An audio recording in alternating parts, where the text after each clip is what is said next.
I tell you one thing you've probably already noticed is that when you have women together, a show always starts on time. Welcome, everyone, to Play the Whistle, the first ever, the premiere, the inaugural episode right here on Football's 12th Man, a great channel. Thank you so much for Dan for asking me to host with all of these wonderful, wonderful young women. And welcome to everyone in chat as well for our first ever episode. Here's how we're going to roll with this show. We're going to talk a little bit about everything. It's not just about, you would think it's about women's football, but it's not. It's about women's opinions on football. But we will, of course, also be talking about our Arsenal women a little bit at the end of the show. So here's what we're going to do first, just in case you haven't met them before and you haven't met me before. Hi, my name is Sophie Nicolau. I am the host and producer of the Highbury Squad, and I will be your guide throughout this next hour. And I'm going to allow these wonderful young women to introduce themselves. Ella, you get to kick off. Tell everyone a little bit about yourself. All the pressure to go first. No, hi guys. Thanks for having me on, first of all. My name's Ella. I'm currently studying football journalism at university and doing a bit of stuff here and there on AFTV, DR Sport here and there. But yeah, just football maniac. So this is perfect for me. Absolutely brilliant. And Lucy, one of my favorite humans on the planet. I love you, Sophie. Cooler than her dad, Guna Russ. There's no doubt about that. Well, you saw her little face. If you were and watched the Highbury Squad, she was part of our platform for a little while. Luce, it's good to be back with you talking football. Tell everyone about you. Hello, it's so good to be back, honestly. So I was born into a very, very Guna heavy family. My mum and dad actually met at an Arsenal match, so it's definitely in my blood.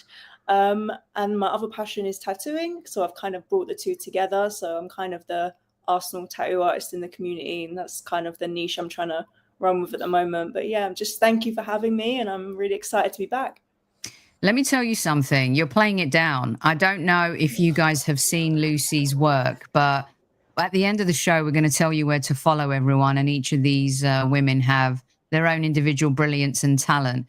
But if you're looking for a tattoo, let me know. Let me tell you, Lucy is the one for you. Oh, thank you. She's a true, like Dennis Bergkamp was on the pitch. That's how Luce runs when it comes to tattooing your body. The biggest compliment ever. Thank you so much. It's the truth as well. And let's round it up with Olivia. Now, I've known her for all of 10 minutes. I get to call her Liv. How's it going, Liv? Yeah, it's going well. Bit about me. Gosh. I'm an actress and I have started doing sort of this football content thing. I'm literally so new to it. I've fallen into it. Don't know how that happened, but I was raised by my old man. He's a proper gooner. So that's where that comes from. But yeah, love just it. happy to be here. Love it. Absolutely love it. So you're fresh and I'm old enough to be their mother. I don't know. I might be old enough to be Ella and Liv's grandmother. We're going to find that out as we go on the show.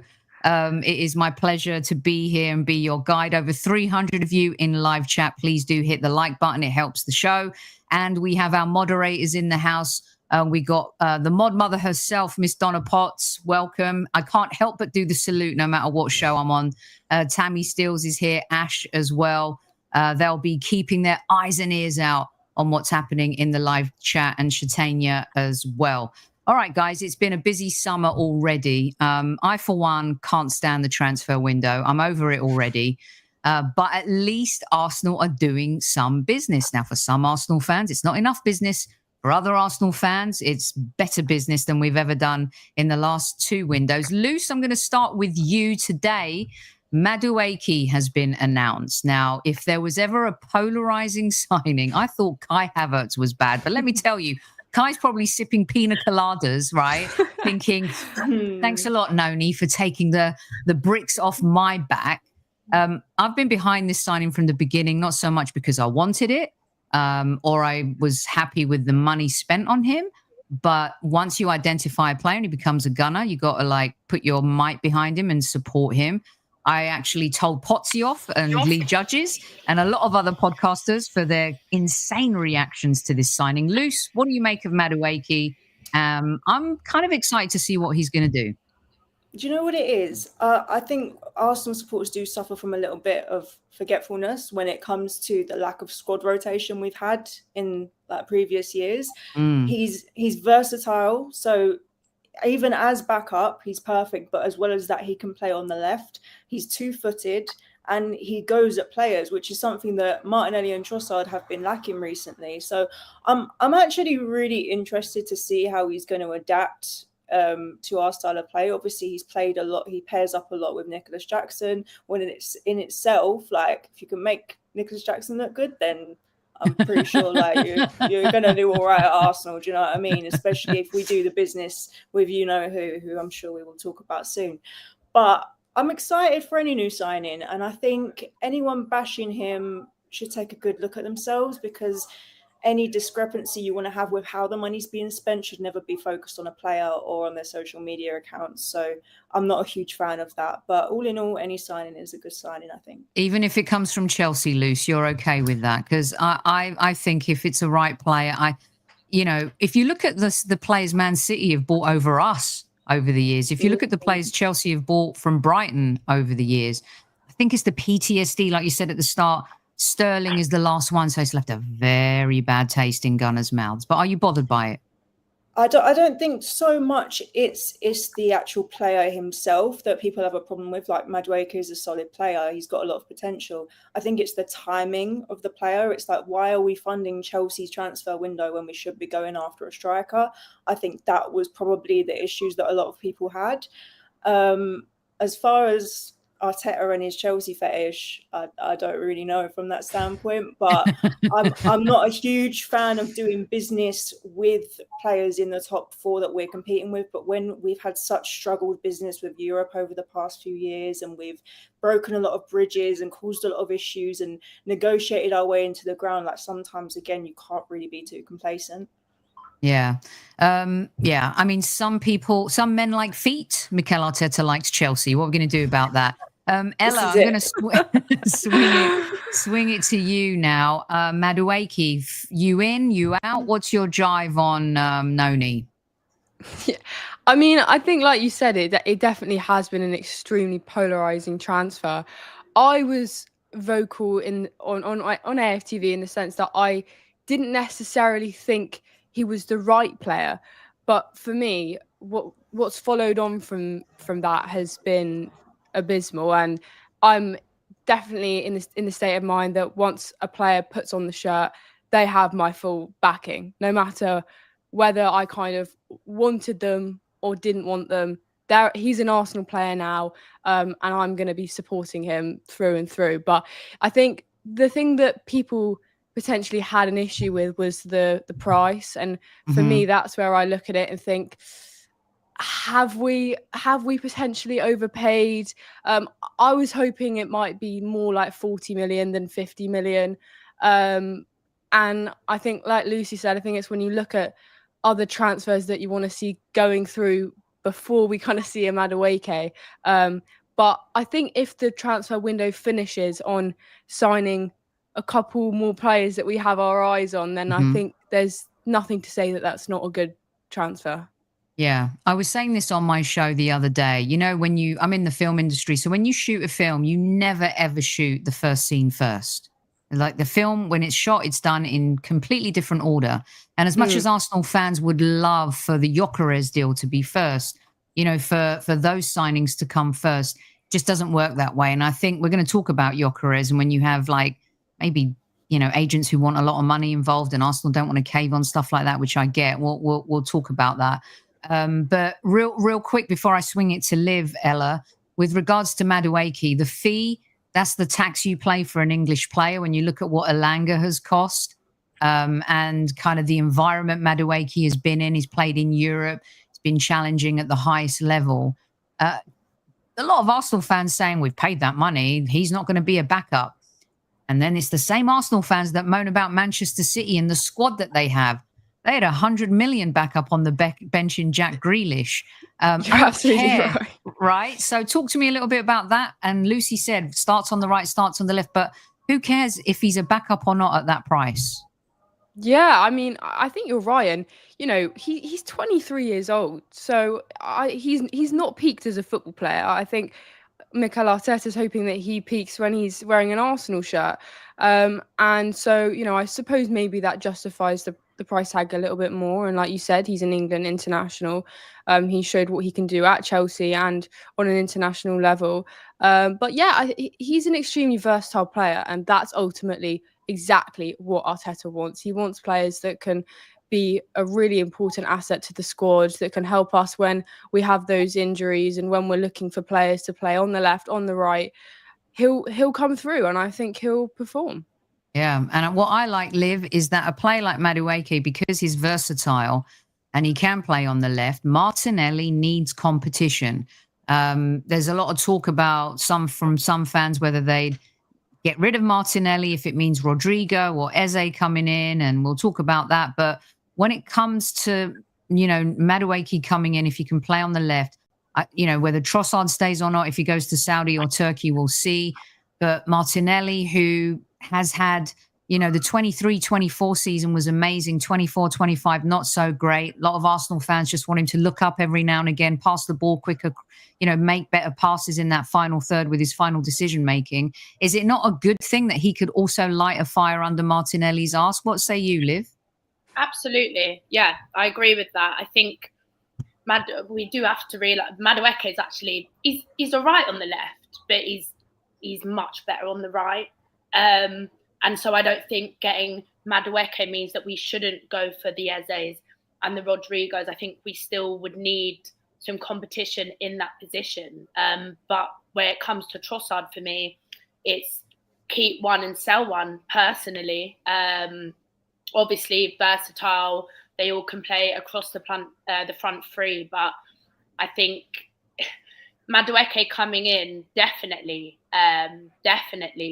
challenges whoever's left at the end of we don't know what's happening. We're now hearing about interest for Trossard. I would sell Trossard and keep Martinelli personally, because he is still quite young and I still think he has more to prove. But that's the problem we've had, not just in that position, other positions as well. For example, the number 10 last season, where I feel there hasn't been as much competition as maybe has been needed, and certain players maybe haven't been up to their best, which is, they're all human beings. But the more players we can get in to provide that competition and provide that depth in case of injuries, in case of whatever, I think definitely quite a few of these players in our team need that fire. So I don't see a problem with this transfer.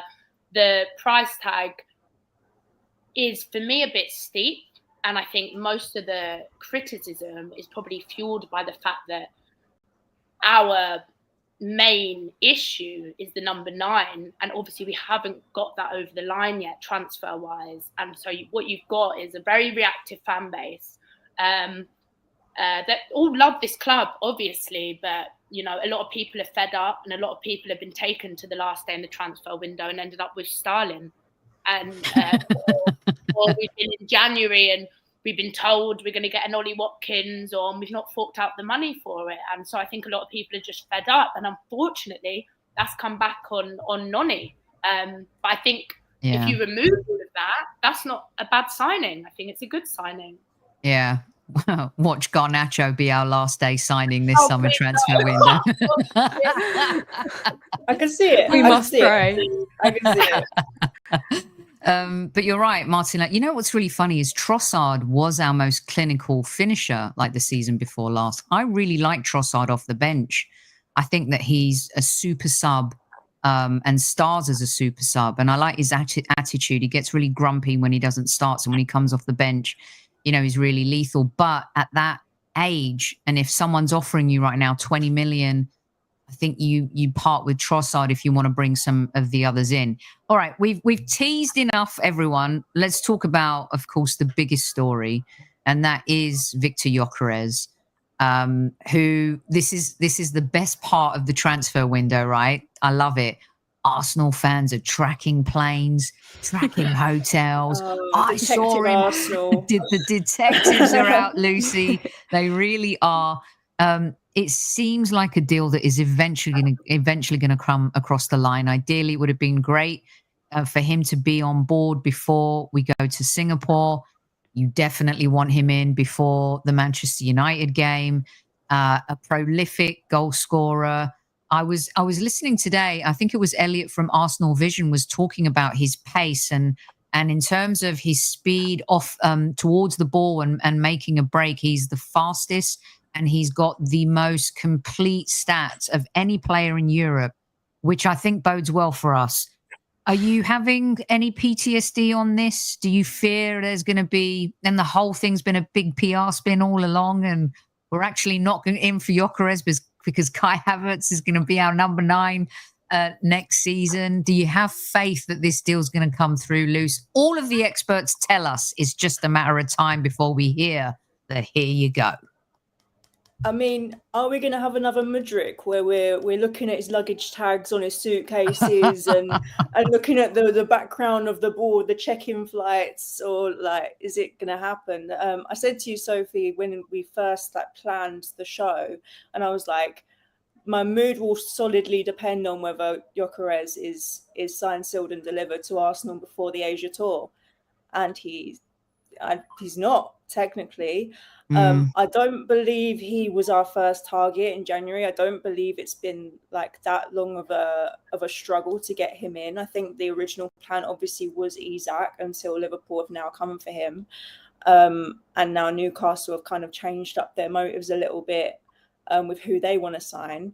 So I want to say it's done, and it's like we're going to have another Mosquera mess up coming up where they post a little cheeky picture of him having his interview done. But I don't know, because the goal is to get enough people on the plane for the tour that they can train together and gel and kind of get used to each other's tendencies and playing on the pitch together. But I think it's going to be very telling if he's not on that plane. And yeah, we'll see. I'm hopeful. I'm like 70-30 right now, so we're swinging that way.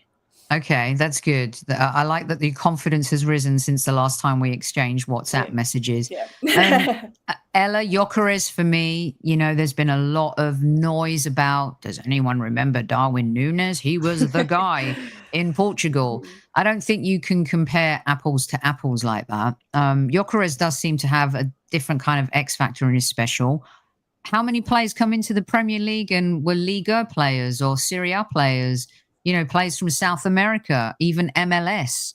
I don't remember this much kind of questioning when Duran came over from MLS and played for Villa and lit the whole freaking league on fire. Ella, what's your take on Gyokeres? To me, he's going to add this totally explosive factor that we just do not have in this squad. And Big Berta with his Benjamins has to bring him across the line. I honestly can't even believe we're still talking about Gyokeres and he hasn't signed already. No, but I mean, I'll be honest. When all of this first started and it was the whole Gyokeres or Sesko debate, I'd always said Sesko. Why? Because I always thought that he was more suited to the way that Arteta wants to play. But in reality, I was never against Gyokeres. I'll be really pleased if that's who we do end up signing as a striker. I do think he offers something really different, something that we don't have currently. And I actually really like that. He looks scary. He just looks like a scary type of player that I feel like is going to come to the Premier League and score goals. I can't believe I'm seeing people saying that they think he's going to be a flop. For me, if you've watched him play in the Champions League over at Sporting, that he's a goal scorer. He puts the ball in the back of the net. So I cannot see him coming to Arsenal and not being a success.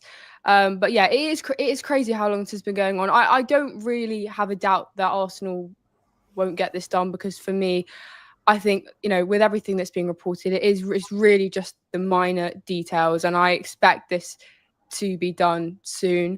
I'll be really gutted if he isn't on that plane, because that's what I thought was the plan all along, that he was going to go on the pre-season tour. We know Madueke is not going on that tour, but I always thought that the Gyokeres stuff was literally in the final stages, and then they were going to get him signed before the weekend. But we'll have to wait and see. But I'll be really, really excited if that's our striker next season. Liv, there's a lot of talk as well about what happens to Kai Havertz once Gyokeres comes through the door. Some people in chat are not going to like this. I've always been behind Kai Havertz. I think if you look at what he's brought to this team, let alone the shithousery and teaching other players to learn the dark arts, which is very important in football. What he does off the ball, I don't think is appreciated at all. He gives us a little bit of muscle up front. And really, you know, when you think that he was our top scorer and he was out for half the season, it says a lot about him. It also says a lot about our team, I've got to say. But the season before, Kai Havertz was so important to this team from Christmas onwards. I'm not saying Kai Havertz should start, but the fact that you have competition in that position right now, and that depending on who you're playing, Liv, you be able to have the spoils of choice. What's your take on Gyokeres and then, you know, the competitiveness, hopefully, between him and Kai Havertz? So I think with Kai Havertz, obviously he was naturally a midfielder, and he's come in, and Arteta likes to grab a player and try to turn him into something else. And it was effective. I'm sorry, off the back end of last season, he was essential to our team, and he, you know, I think he made such a big difference. If we didn't have him, we would never have finished in that second place. Or, okay, fine, we're not aiming for second place. But I completely agree with you. Off the ball, he gets into such good spaces, and I don't think people really realise or acknowledge that or give him the credit where it's due. Now, I think a lot of us don't. When you know, when we had certain people out and whatever, and you'd see the starting lineup, and it was Kai Havertz in the midfield, and you're just going, no, please no, and party it right back, and, you know, but I think there's also the issue of, do people want him in the number 9, or was that just what we had to deal with once we didn't have many other options? Now that we've got, well, we haven't got anything in the number 9 yet, but we've got Max Dowman coming up through the ranks, which is just brilliant. I've seen some clips of him. I'm not going to sit and pretend and say I've watched every academy game, because I don't. But I've seen clips of him, and he looks absolutely brilliant. And what people have worked with him said the same thing. So there's a little bit of something there up front in the number 9 position. And then whether we get Gyokeres or, well, we have to get Gyokeres at this late stage. I tell you, Liv, if we do not get Gyokeres, if people thought they saw a meltdown over Madueke, I would say go to Pluto, rent a spaceship with your mates, and find somewhere in space, because it's going to be pretty bad. It will be awful. And it's not like we can go riots. Go either, because that's done as well. So if people thought the see you next Tuesday, you know, defacing was bad, brace yourselves. Sorry, it'll be Arteta out. The Emirates will be defaced, let alone the old tunnel. The Emirates will be set on fire, I think. It'll be physical on site. No, I think we have to get that done. But at the same time, even if Gyokeres is coming in that position, he still needs competition. Whether he's scored 65, 66 goals for Sporting last season, every single position needs depth and competition. So for sure, Kai Havertz is a part of that. He is, and I know some. Go on, Luce. Sorry, Sophie. I just wanted to say, if you know my dad, 2 of his favourite sayings when it comes to the Arsenal, first is "Cronky out," and the second is "Square pegs in round holes." Yes. when it comes to the second, it's more so the fact we've been trying to fill these positions with whatever we can. We've had Havertz move forward. We've had Mourinho come in for 5-6 months, whatever it was. Now we're in a very, very good position where we've got a chief negotiator who's got a higher pedigree in Europe. So we can actually go out and get some real legitimate players that are there to do the job that they're there to do. So I think this is the best position we've been in a transfer window in a very long time. And I just don't want them to waste it. So agree with that. And all of a sudden, all I hear is your dad's voice, saying, yeah, absolutely. Yeah. But it is true. Even Kai Havertz wasn't even bought as a number 9, right? He was bought to play in that midfield role or a left 8. And Mikel Merino wasn't bought as a striker, but we were so desperate last season. And credit, if we didn't have him, can you imagine what a shit show that would have been? And Timber, originally now he's playing on the right. I mean, another versatile player. I do like that we have the hybrid attitude when it comes to, buying certain players. And there's another hole to fill. So some people are saying in order for us to make the Eze deal happen, Rodrigo, as much as it's a dream for me, he to me is an Alexis Sanchez type signing. I see him going to Bayern Munich or Liverpool or Chelsea. It's a shame that we can't be in that business. Hopefully, we'll throw our hat in the ring with Berta and his Spanish connections. It's a possibility, but the player has to want it too. And there have been some people say that he does.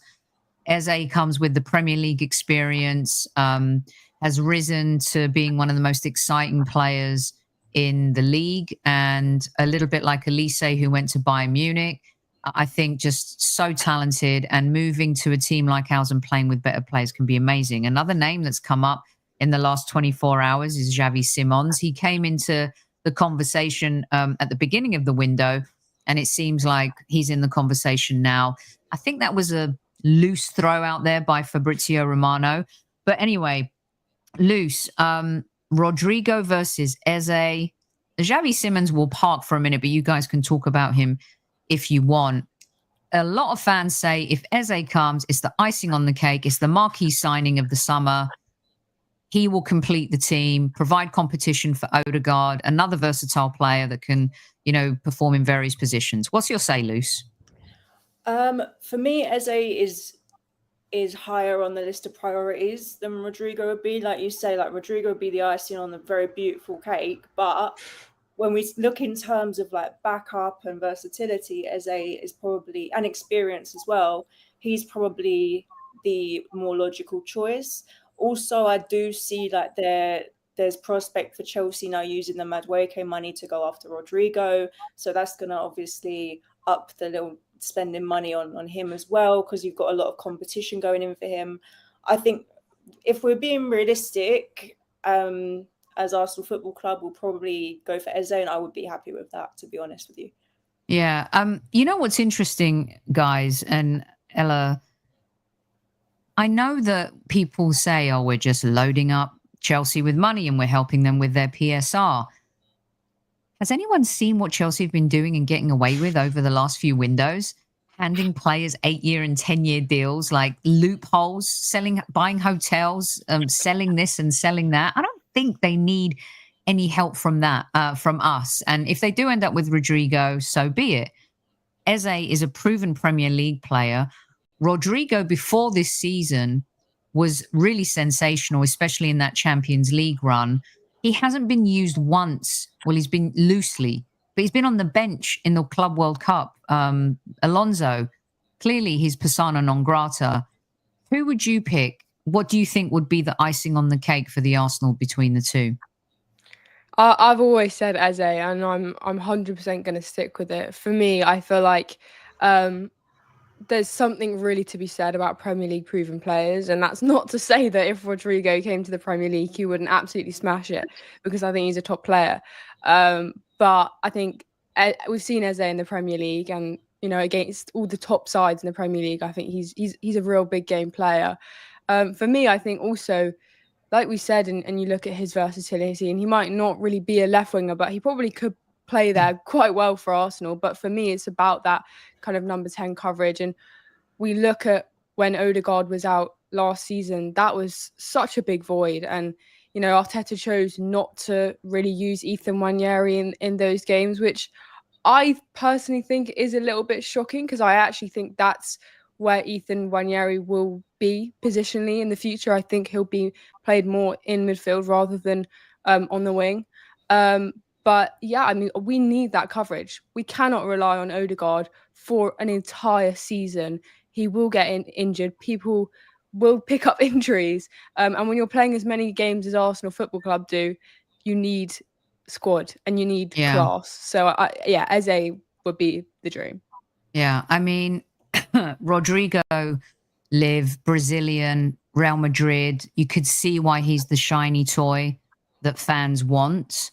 Premier League experience is very important. This is why I did not poo-poo the Norgard deal. I think Norgard is a superb addition to the squad. People need to also think, everyone we're buying isn't to start, but Declan Rice, take him off 25 minutes, put Norgard on. In these games, you save legs. Same thing with Madueke. If we're winning 2-1, 3-1 to 2, Saka comes off and he's been running at you, and then for 25 minutes you got Madueke coming and running at you. This is why the left side needs the same.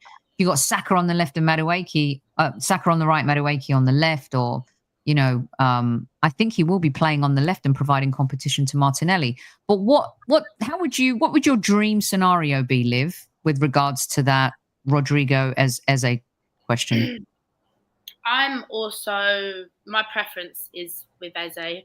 That's for a number of reasons. I think we struggle against a low block, and I think Eze is a creative ball carrier that when Odegaard might be shut down or whatever, he might be able to do something there. I think he's already good friends with a lot of players in our team and from obviously the national team. I think there's been a lot of, I think people rely on Odegaard to be creative and be that creative transition in the midfield. He is creative, but we cannot only rely on him for that. And I think, as Ella was saying, it's interesting. I think some of us were kind of a bit miffed at, when Odegaard maybe wasn't performing at his best. Why wasn't Nwaneri brought on? So there's obviously some sort of trust issue there from Arteta's side, or we don't know, because we've seen. Liv, can I just say something to that, because you bring up a really good point. Do you know what I think it is with Nwaneri? I don't think Mikel was impressed with his tracking back, and I believe that I'm hoping Arteta is going to be able to adapt this season, because when you look at like all the hamstring injuries of the front three, I'm not blaming him for it, but what we're asking our creative players to do defensively takes its toll on the body, especially when he starts them week in, week out. And I think the tracking back aspect was why he wouldn't play Nwaneri. A little bit like tough love, like he's tried to show Kivior, right? After that Bayern Munich semi-final at the Emirates, he never saw daylight. And he had to earn his trust back. And I'm not being funny. The shit hit the fan when Big Gabby went out and we were like, we're doomed. Kivior stepped up, man. He was a baller. And in some games, actually even better than Saliba. But yeah, I agree with you about the Nwaneri thing. I just wanted to see what you thought about that as well. Do you know what? That's so interesting, because I actually hadn't thought of that. And I haven't heard anybody say that either. But now that you say that, makes complete sense. When you see him defend, he doesn't look. He looks stressed. Like he looks very like tall and very like uncomfortable. 100%. I think that's just not in his game yet. Like he's still so young, and I think we forget when we see these players on these big stages in the Champions League, and like they're still like bubbers, really. Like they're just they're doing what they're there to do, but they're still growing. There's still potential for him. It's a young team, but yeah, I love Nwaneri, but it's not in his game yet, I don't think. No, that makes sense. Let's so we've seen You know, Kepa, the backup goalkeeper, can we all agree good business, 5 million, Premier League 100%. experience? Yeah? Can we all give that a thumbs up? Okay, cool. Definitely. Can we all give the Norgard signing a thumbs up? Brentford captain, Premier League experience. Anyone dispute that? Happy. More than happy with that. Yeah. Ella? I think Norgard will play more than we think. I think it's a very intelligent bit of business. Actually, he's a captain. Like we said, he's played in the Premier League. He's come up against a lot of these top players that we're going to have to play week in, week out. And I actually think he'll be used a lot more than a lot of Arsenal fans think. To me, he seems like an Arteta guy, you know. And I believe mid-season, maybe February time, Arsenal fans are going to look back at the Norgard signing and say, oof. That was bigger than what we thought. Yeah. Like Marino, I think a lot of us are looking back going, a lot of people were That's a good questioning, point. going, oh, what we do? What's the point? He's old. He's this. What does he add? Well, look, he's got us right out of it. He saved us. Yeah, it's crazy. He came in clutch. It really is. So if we look at our team, so then you got Madueke. We talked about him. Madueke, Norgard, Kepa, Mosquera coming in, who for his age has played the most games of any player under 21 in Europe. Wow. It's insane how many games he's played. He's very experienced in the area. Now, a lot of people are going to say La Liga's slow too. Sorry, excuse me. There's a lot of players that come from La Liga. I'm not having it, right? And he's definitely, I believe, in the future, maybe keeping that eye on Saliba if he ever goes one day. He's also, with Tomiyasu gone, he's able to be a backup in that area as well. I don't know if you guys know too much about Mosquera, but, you know, he's a very talented player, durable, and also very good at bringing up the ball. I was talking to a Spanish football expert, Kevin Hatchard. We've got a really good episode on Highbury Squad. You can go see it. The one caveat he said about him is that he's going to learn more and become better at Arsenal with his distribution of the ball. But Mosquera, at his age, another really good signing. Can we all agree with that? Definitely. Yeah, a lot of potential. And 3 words, Soph. Only wants Arsenal. Yeah, I don't know what we're saying to these players, but they're just raring to go, man. Window, aren't they? Yeah, a lot of it. It's beautiful to hear. It's just we need to get them in the door, give them what they want. You know what I mean? It's so That's true. one of Arteta's big points, though, is he only wants players that literally just want to play for the club. So that's a really big thing for him. He's spoken about that so many times. He said, didn't he? I shouldn't have to convince anyone to want to come and play. And he's right. The Norgard thing with the kid. Come on. I wasn't crying. Cute. I mean, you know. Emotional manipulation. It works every time. It was great. They sucked me right in.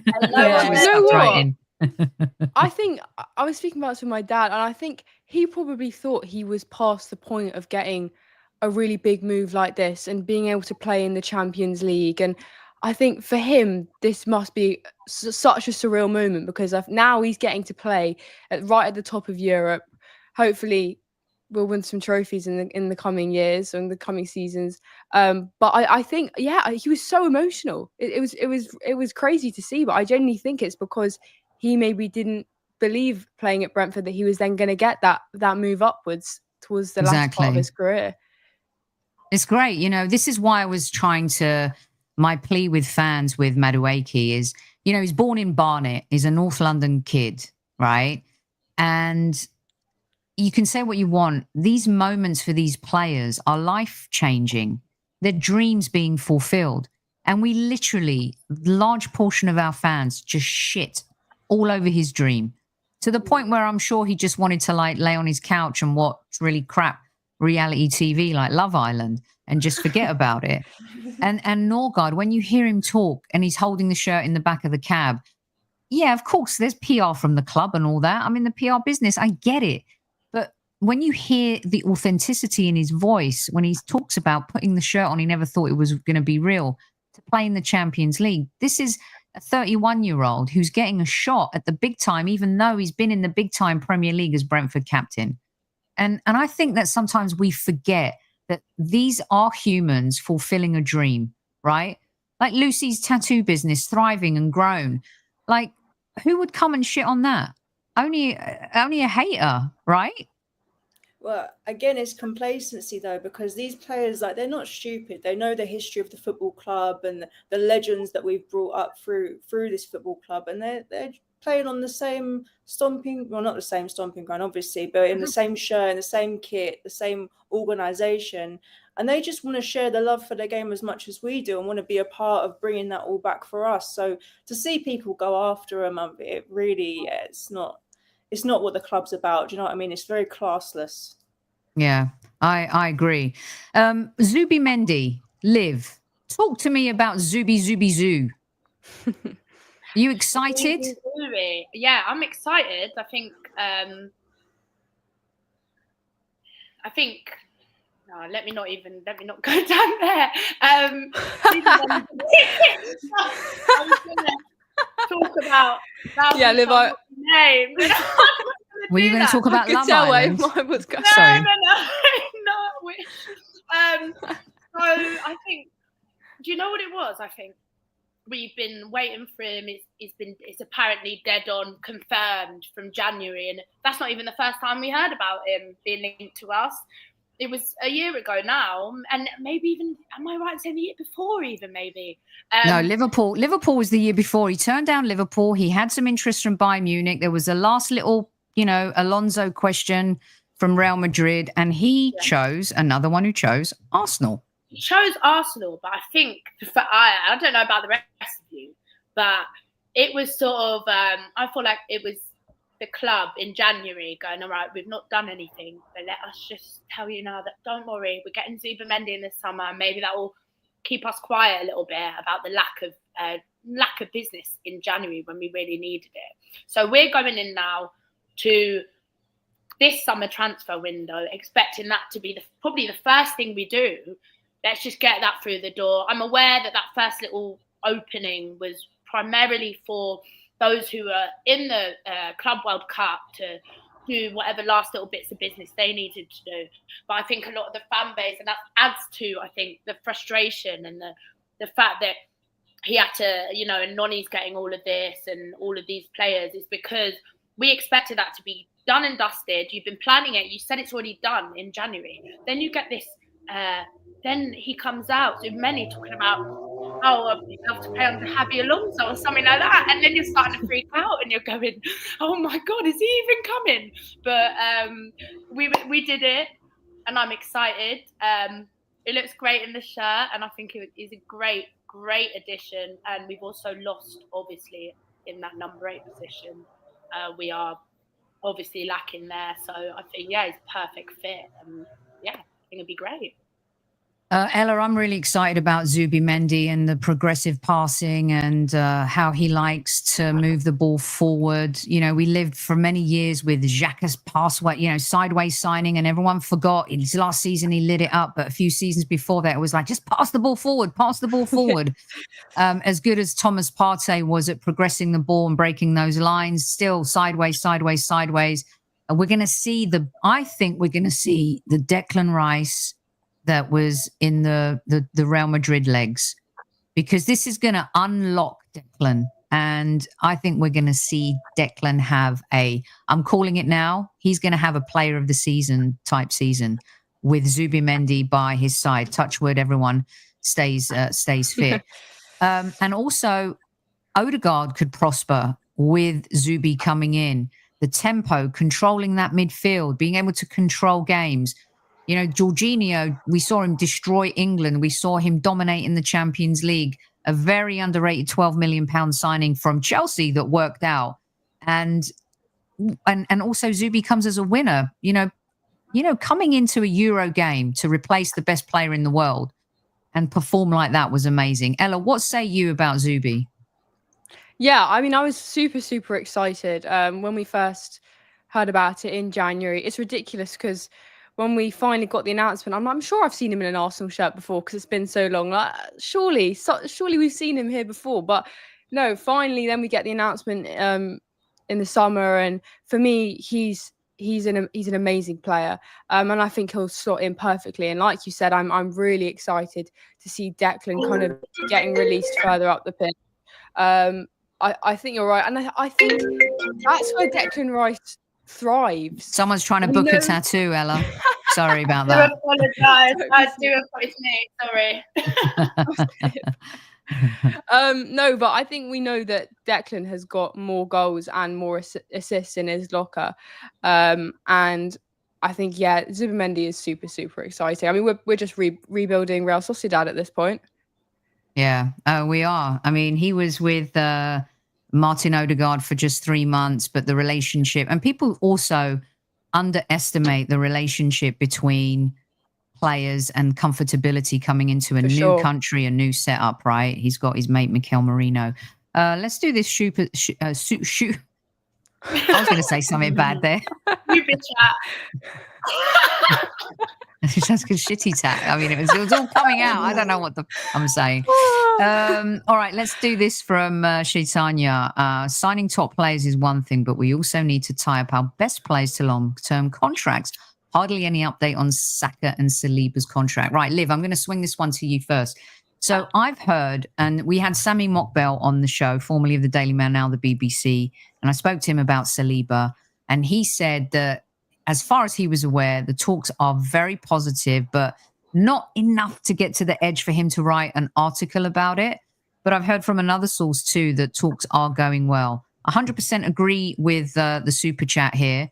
Liv, we tied down Big Gabby. We tied down Miles Lewis-Skelly. We tied down Waneri when everyone was sniffing from Germany to the Premier League.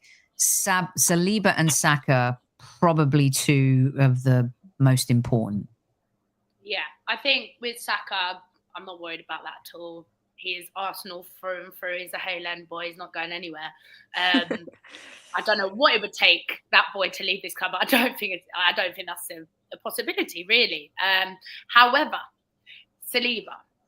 Now, I think I said it throughout on AFTV, throughout last season, was that you can put, you can this back four, mainly Gabriel and Saliba, can do all this great work, right? But if it's not being complemented on the front line, it almost feels like that's a letdown for them. And I'm sure they felt slightly let down when we didn't do anything in January and we didn't aid that front line. It's sort of like, we're doing it all. And it's that sort of thing. So I think with Saliba, that's something we need to keep an eye on. And if he does go, it will be because, for me, because of that. And because we've not won anything as a result of our lack of ambition with our front three. And that would be a shame. But I would not, I'm sorry, I wouldn't hate him if he left. I wouldn't. I think he's amazing. I think he's amazing in our system, though. And I think he's also amazing next to Gabriel. And I think people don't really, Gabriel's highly underrated. And I actually think he's the better centre-back. And people can argue with me if they like, but I think those two together is such that they complement each other so well, to the point where that's how Kyrgios was able to shine so much, because Saliba was there, but he didn't have his Gabriel, and he was still great, but he made some pretty big mistakes, and he wasn't the same Saliba, I have to say, than when he was paired next to Gabriel. So for me, yes, absolutely, we need to lock that contract down, but we also need to promise those players that we're ambitious going forwards in winning things and aiding our front three. I love this message as well, Liv. Great points there. Really good. I just wanted to squeeze this in. These are such refreshing young ladies that support the Arsenal. I'm 68 years old and in the US. If I ever realize my dream and make it to a live Arsenal game. I love that. So many fans across the world who love the club. And yes, I am hosting the show today. I mean, isn't it obvious? Ella, real quick on, because Liv brings up some really good points. I agree. I think Big Gabby was if he wasn't injured, I think he would have been the player of the season for us. He was so consistent. And you want to talk about players evolving and growing. I remember there was a time some Arsenal fans wanted to ship him off to Juventus because he made a couple of mistakes. Talk about evolution and improving under Mikel Arteta. What's your thoughts on? I think Saliba plays with. I think we're underestimating maybe how much he's enjoying being at Arsenal. What are your thoughts? Yeah, I mean, I don't necessarily see him really wanting or pushing for a move elsewhere. I think the biggest thing is we can't really afford to let him go on a free. That would be disastrous because he's worth a lot of money. And, you know, if we were to sell him, let's at least get some good cash from it. But Liv's absolutely right. I think it's almost like yin and yang. And I think that the word how they complement each other is really important, because I think Liv's right. I think Gabriel is perhaps more of a completed centre back. But we know William Saliba is like a brick wall. Like thou shalt not pass. But yeah, I think having the two of them together at the back is crucial for this project and for the future of this club. And you know, we ideally don't really want to be losing our best players or players that are playing almost like at their peak. We want to keep them here at Arsenal. And I think if we were to lose a player like Saliba, it would feel like taking a step back. And we want to tie him down and keep him here for as long as we can. For sure. And as well as Kivior did, you know, longer than 6 or 7 games to cover, that's when you start worrying, right? If that injury had happened earlier on in the season. We're going to move on and wrap up the show with a couple of more bits. But listen, guys, I'll rattle this off to you. So and tell me who I've, and we haven't even talked about, like, is Zinchenko going? Is Kivior going? Are we going to sell Reece Nelson to Fulham? You know, when is Fabio Vieira actually going to leave the club? Right now, I'd give him away for a Big Mac and fries. But we've got David Raya, Kepa, Timber, Benjamin White, Saliba, Big Gabby, Kivior, Mosquera, Miles Lewis-Skelly, Calafiori, Zubimendi, Declan Rice, Martin Odegaard, Mikel Merino. We've got Saka, Madueke, hopefully Gyokeres, Kai Havertz, Trossard, who might go, Martinelli, and maybe Eze coming in. Are you telling me Arsenal fans shouldn't be happy with a squad like that? They should be. They definitely should be. Half of those are defenders, though, which that's the only thing I was going to say. It's a little bit back heavy. I forgot Waneri. Sorry, I forgot Waneri. Oh yeah, yeah, very important. And the one we need is and Max Dowman. See, it could either go from disastrous to amazing. If we don't get that one player that everyone is talking about, then it's catastrophe. Do you know what I mean? Chaos. Deluded Gooner in the house, thank you so much, and thanks for all the likes. And there've been close to 600 of you in live chat tonight. We really appreciate that. Please do listen to the Mod Mother and hit that like button and get us to 350. Right, we're going to end on this. Some of you will like it, some of you won't, but I have to ask the girls. Arsenal women, by the way, TP did say our women's team has more potential than the men's by a mile. Well, we did win the Champions League last season, in case you missed that. And yes, the men have got a lot to live up to. And boy, they beat Lyon and they beat Barcelona to win that. They beat two of the most decorated, pedigree-driven teams in Europe. Olivia Smith signs from Liverpool. Man, if only we could sign Liverpool players in the men's team as well. It'd be great, wouldn't it? She sees the vision. She sees where we're going. Ella, it's a record-breaking signing. Naomi Girma was the previous at Chelsea, a player I love, but this is a statement from Arsenal women and for the women's game. Olivia Smith is one she could be at Arsenal for a long time doing great things.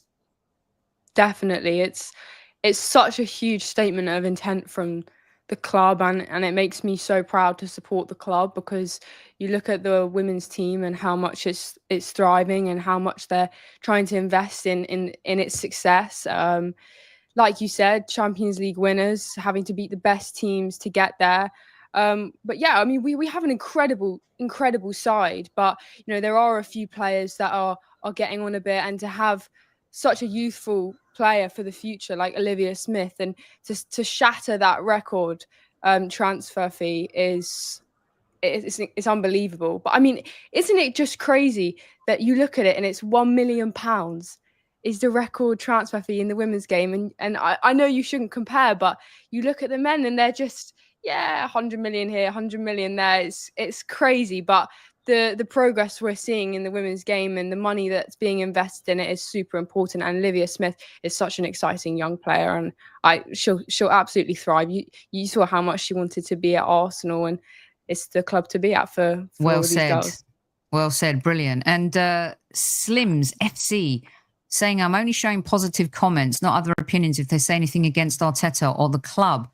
You know, there's 600 people in live chat. I have moderators too. So if I miss something negative, please post it and I'll post your negative comment on screen, because that's what life's about, isn't it? Negativity. Listen, there's many Arsenal fans out there that don't want Mikel Arteta, and they're well within their rights to think that. He's under pressure this year. And when you bring in a player like Madueke and he's your guy and the fans scream no, he's now put himself under even more pressure, because when that season starts, we better get off onto a winning run, because if we don't, the negativity is going to be unbelievable. Then you can come back and make more negative comments and we'll put them up on screen. We'll end on the Lionesses, Lucy and Liv. I'll get you on this. I mean, it only took the Arsenal women to come on to change that game. And I have to say, Hannah Hampton in goal was an absolute superstar. Clearly, the penalty shootout wasn't of quality. I was fighting with a lot of people about that, saying there were years where England men couldn't win a penalty shootout. But we're famous Luce, for it. Yeah. Luce, it was really brilliant from the Arsenal women, and Chloe Kelly last night. Holy. I was going to give her the honourable mention, to be honest. Can we get her on penalties in the men's team? She's just having so much fun with it at the moment. Like the way she's reacting, the way her gameplay, you can see she's so much happier. And I think Arsenal have a big part to play in that. So it's just so nice to see them doing well and progressing, and obviously making a big statement for the women's game as well. Yeah, and Liv, Chloe Kelly, brilliant. Beth Mead had a good game. Michelle Agerman, who's a superstar in the making. Leah Williamson, hopefully that knock isn't too serious. But game changers, champions of Europe, they showed their quality and made the Arsenal fans proud last night, didn't they? Absolutely. I think it's great to just have Chloe Kelly back. I think she's had such a tumultuous time this season with everything that happened at City. And she's come back and she's hit the ground running. And all I know, right, I'm only just now getting, I'm not putting my hands up. I'm not an expert on the women's game. I'm just now getting into it, yeah. But I'm loving it. And I was in Zurich. Love that. I was in Zurich, last weekend, basically. I was only stopping over. I had to come out of the train station, and they had the big screen to show the Euros. And I was just touched by, first of all, the magnitude of the crowd. I think in years before, I don't know if we would have seen that. But also the amount of, there was just grassroots, young girls, grassroots teams, all in their kit and everything. And they were there and they were just jumping up and down and screaming, and they absolutely loved it. And I just think, imagine what the growth of sort of the game, the women's game, is that, what kind of impact is that having on the younger girls? And I think and I love to see it. I love that. Brilliant stuff. And yes, listen, I wasn't lying when I said I'm old enough to be your mum or your grandmother. There was a time when I started out, whether it was playing football or getting into broadcasting, nobody gave two tosses about women's football. I mean, I was in 2011, I started covering the US women's national team. England, the Lionesses were average at best. You know, I was standing on a sideline, even with the US women's national team at the time, and there were like 4 people, and they'd won a World Cup. And all of a sudden, you know, this swell happened, and I used to be able to get time with Megan Rapinoe and Carly Lloyd and Alex Morgan and people like that. And to see now how it's grown, and that the Lionesses and the European game is rivaling the United States and rivaling the US women's national team and the last, all of it.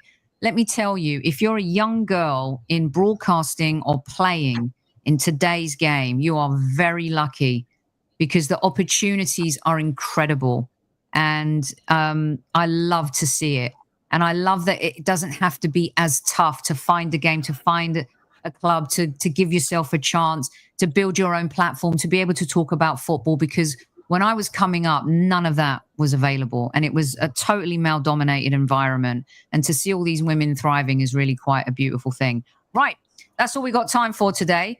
I'm going to give us a 10 out of 10. What do you guys think? It's got to be, right? Solid 10. On time. if we're going to do player ratings, we all get a 10 out of 10, and you're all POTP plays of the podcast, in my opinion. Let me ask all three of you to share where they can find you and what you've got coming up.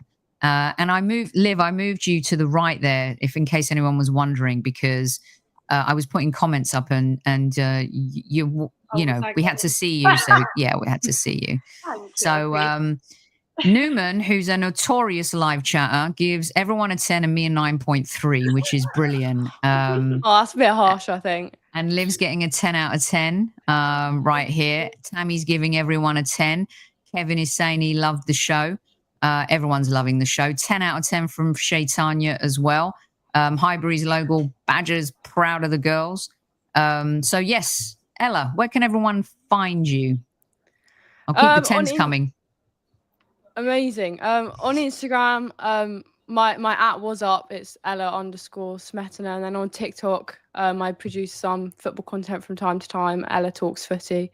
But yeah, I haven't got anything TBC in terms of stuff coming up. But I tend to go on AFTV and DR from time to time. So you might catch me on there. But yeah. All right, wicked. And you're always welcome on Highbury Squad too. So now I've met... Thank you for having me.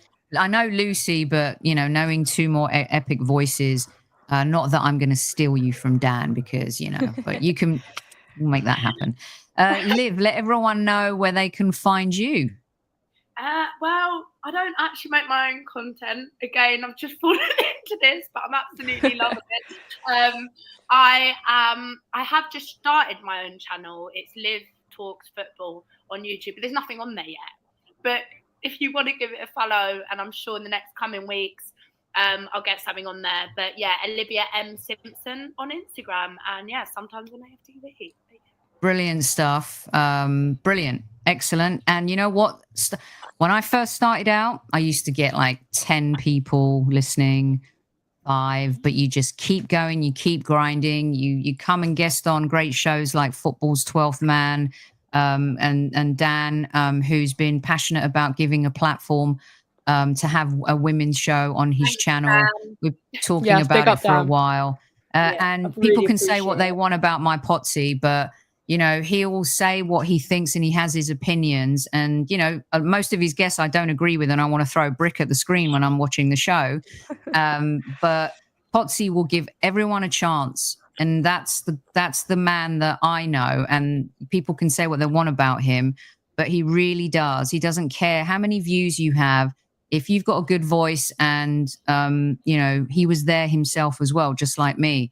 But Dan is really open to bringing new voices up and stuff. And I just wanted to give him a shout out as well. Luce, tell them where they can find you. So I am on Instagram as Ink by Lucy. I'm always posting, obviously, my work on there, but I've been doing a lot more Arsenal related pieces as well, which I'm always looking to get people in for. So please message me if that's what you're looking to get. I'm also on Twitter. As LuceTBH, that's LuCetBH, and yeah, that's me. I'm trying to be more active on the podcast if you guys will have me. So yeah, I'm always looking to get on there, and yeah, just thank you again to Dan as well for the opportunity because I really have missed it, and Sophie, I really would love to be back on Highbury Squad soon as well. We're going to make that happen. I'm going to get all of you on and we're going to talk football on Highbury Squad as well. Please make sure you give these fine young women a follow.